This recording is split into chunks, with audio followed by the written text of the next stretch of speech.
Part 1. Awareness. You're not overthinking, you're surrounded wrong. There's something you've been feeling lately, but you haven't been able to explain it. It's not exactly pain, it's not exactly anger, it's something heavier. It's the feeling of being drained without doing anything. You talk to certain people, and suddenly your energy drops, your confidence shrinks, your mind starts overthinking things that never even mattered before. And the worst part?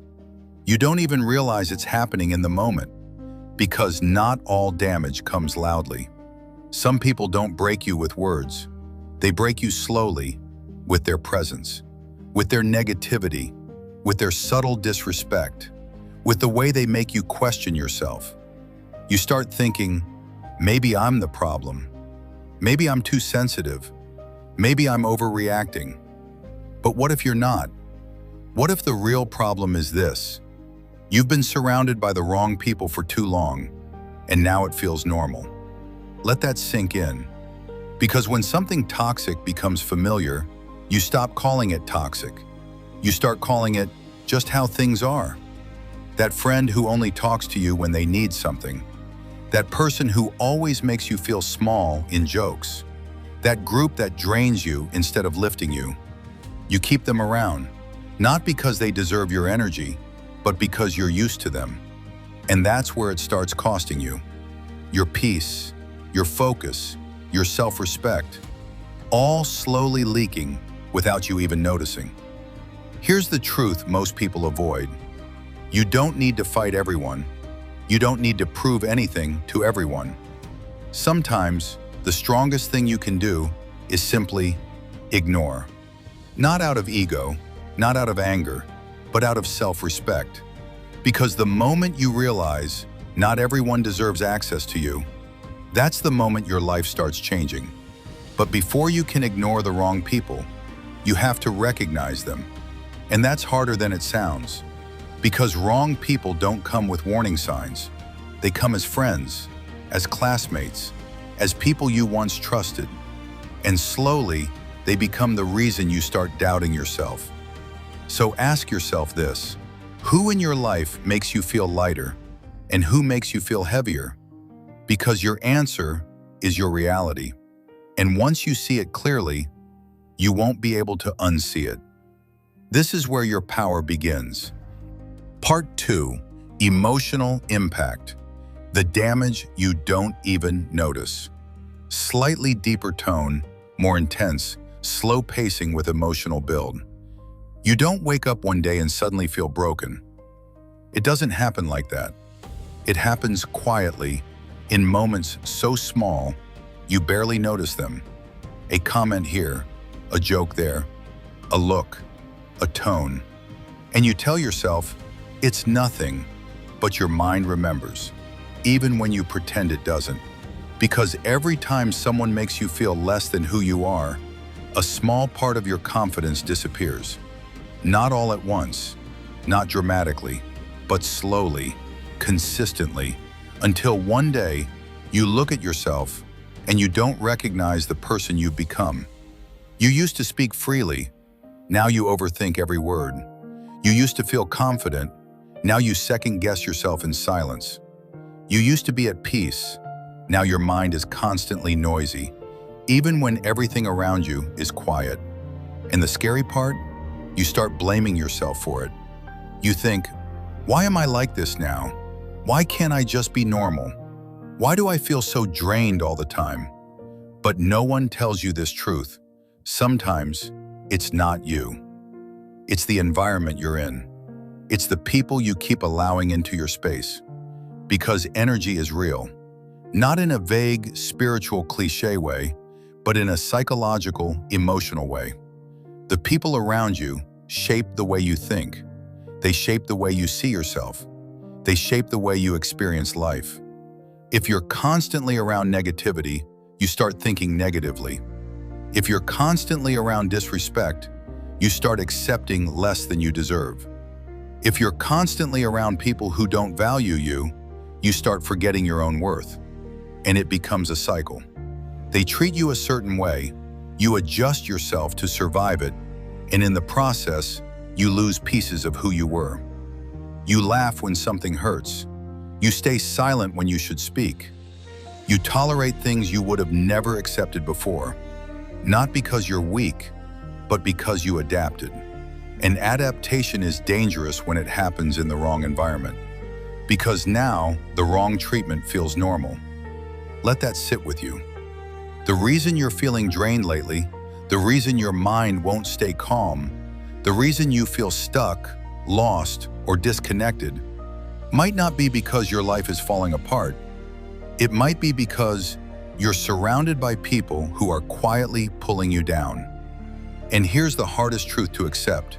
Not everyone who is close to you is good for you. Some people don't clap when you grow. Some people feel uncomfortable when you change. Some people only like you when you're at your lowest, because your growth reminds them of what they're not doing. So they don't support you, they don't encourage you, they don't uplift you. Instead, they keep you exactly where you are. And the worst part? They don't even have to try hard, because you keep giving them access to your time, access to your attention, access to your energy. And every time you engage, you lose a little more of yourself. That's why ignoring the wrong people is not rude. It's not selfish. It's necessary. Because if you don't protect your mind, someone else will control it. If you don't choose your environment will choose you. And if you don't start paying attention to how people make you feel, you'll keep losing yourself without even realizing it. But here's the problem. Even when you know someone is wrong for you, you still can't ignore them. And that's what we're going to break in the next part. Part 3, the trap. Why you can't let go even when you know. You already know who they are. You felt it. You noticed it. You've even thought about distancing yourself. But you didn't. And that's what frustrates you the most. Because a part of you knows they're not good for me. But another part of you says, maybe I'm overthinking. Maybe they didn't mean it. Maybe I should just adjust. And just like that, you stay. Not because you want to, but because you feel stuck. This is the trap. And it's not random, it's psychological. You're not weak for feeling this way, but you are being pulled by patterns you don't even realize. The first trap is familiarity. You've known them for a long time. You've shared memories. You've laughed together.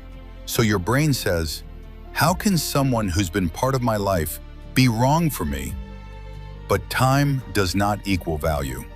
Just because someone has been in your life for years doesn't mean they deserve to stay. The second trap is emotional dependence.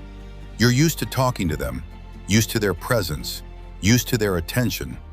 Even if it's inconsistent, even if it's toxic, it still feels like something. And your mind prefers something over nothing.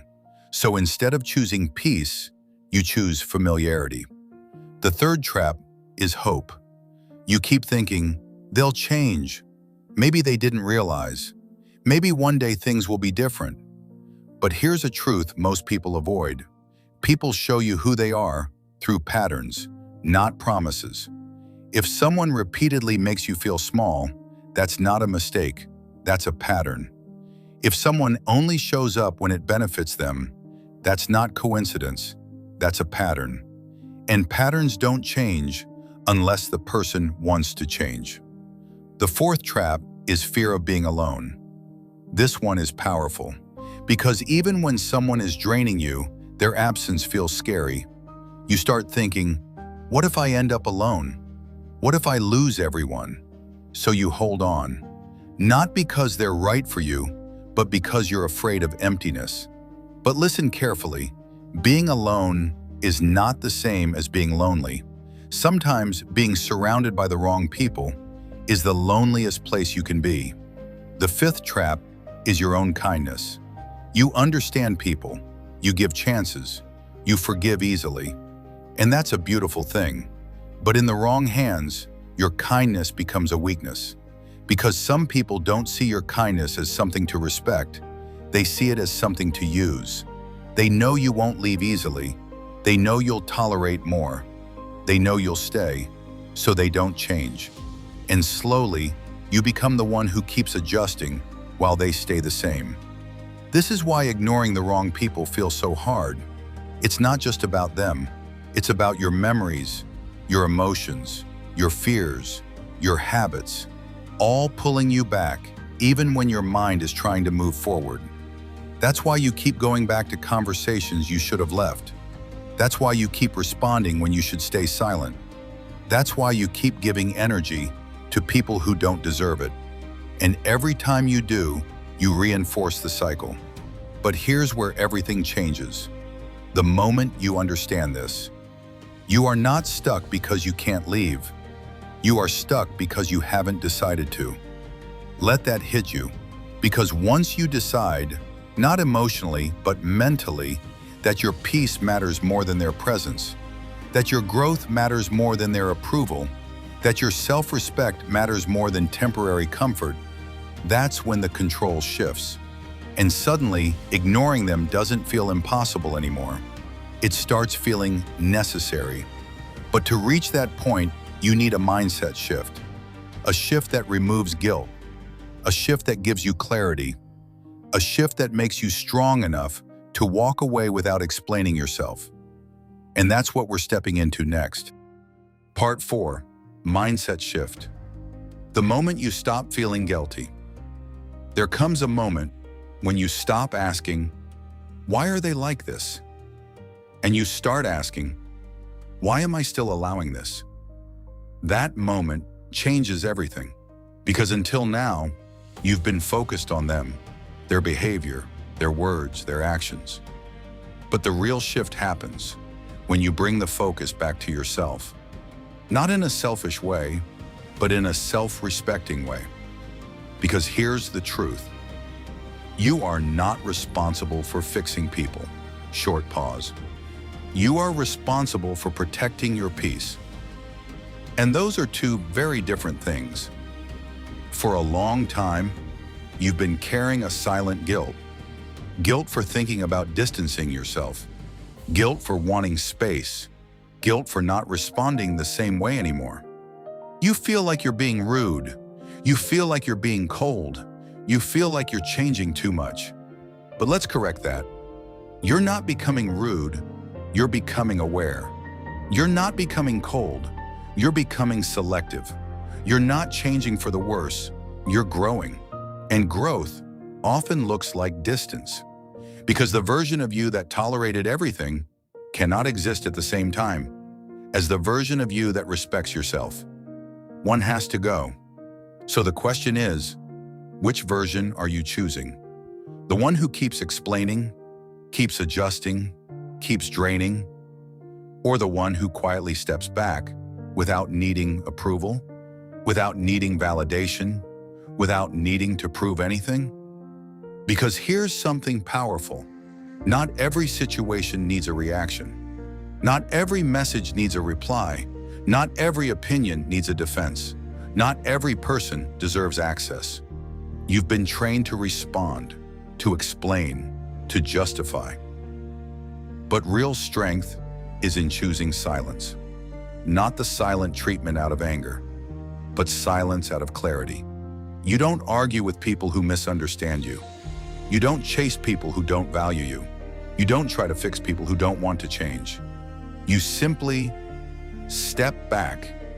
And at first, it will feel uncomfortable because you're breaking a habit, you're breaking a pattern, you're breaking a version of yourself that kept going back. But discomfort is not a sign you're doing something wrong. It's a sign you're doing something different. And different is exactly what you need. Let go of the idea that you owe everyone your time. Let go of the idea that being available makes you a good person. Let go of the idea that you need to explain your distance, because the people who truly respect you won't need an explanation. And the ones who get upset are often the ones who benefited from you having no boundaries. Think about that. Your silence, your distance, Your absence, it reveals people. Some will understand, some will respect it, some will even grow with you. But others, they will question you, they will guilt you, they will try to pull you back. Not because they care deeply, but because they're losing access. And that's when you need to stay firm, because this is not about them anymore. This is about you choosing yourself for the first time without guilt. And once that mindset locks in, short pause, ignoring the wrong people won't feel like a struggle. It will feel like self-respect in action. But mindset alone is not enough, because in real life, you'll still face moments when they text you, when they talk to you, when they try to come back into your space. And in those moments, you need more than just awareness. You need control. You need discipline. You need clear actions. That's what we're going to build next. Part 5, Practical Techniques. How to ignore them in real life. Knowing what to do and actually doing it are two different things. Because in real life, it's not just thoughts, it's moments. They text you, they call you, they show up like nothing happened. And suddenly, all your clarity disappears. That's why you need something stronger than motivation. You need methods. Simple, clear, repeatable. So when the moment comes, you don't rely on emotions. You rely on control. The first technique, the pause rule. When they text you, don't reply instantly. Not out of ego, not to play games, but to break the habit. You've trained yourself to respond immediately. Now you retrain yourself to pause. Even if it's just 10 minutes, 30 minutes, an hour, that gap gives you power. Because in that space, you're no longer reacting, you're choosing. And sometimes you'll realize that message doesn't even deserve a reply. The second technique, short responses. If you have to respond, keep it minimal. No over-explaining, no emotional paragraphs, no unnecessary effort. Just clear, simple, neutral replies. Because the more energy you give, the more the connection continues. You're not trying to win a conversation, you're trying to reduce access. The third technique, stop explaining yourself. This is where most people fail. You start creating long explanations. I was busy. I didn't see your message. I've just been dealing with things.